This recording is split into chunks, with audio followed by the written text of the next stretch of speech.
Son kan penga nga tui kan pot ang masih siap nge siap yan mong mo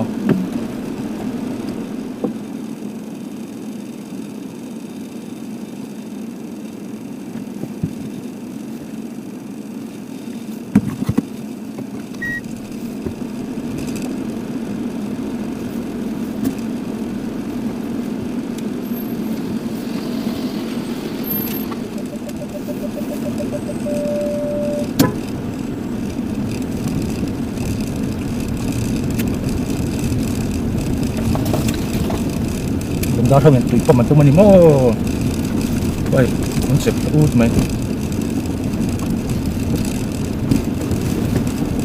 ở lại chơi nó cần cái gì chuyện về mình suy mà chuyện tổ nó ba có vùng là con vùng chỗ nó tẩy đất nè nhỉ anh tiến đến trước tốt rồi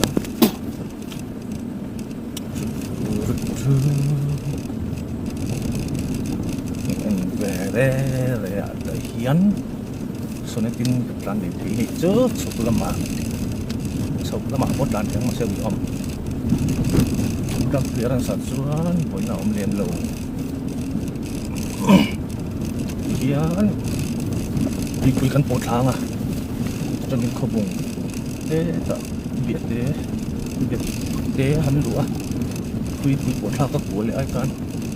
เลยยังไม่สัตว์สดตัดตีนเนี่ยเสียชาลาลูจวนกันชีพอะไรบ้าง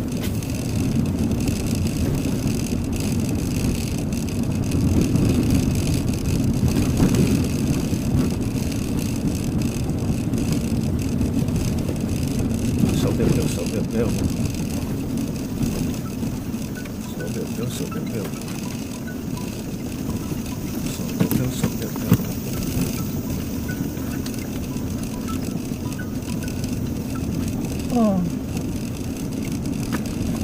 ไปคุยกันก่อนค่ะแม่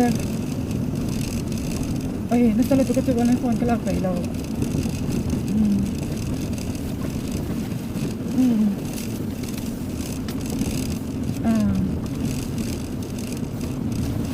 Kasi nga, alaw ka en, alaw, uya kun to, alaw, ito na dyan ito, alaw.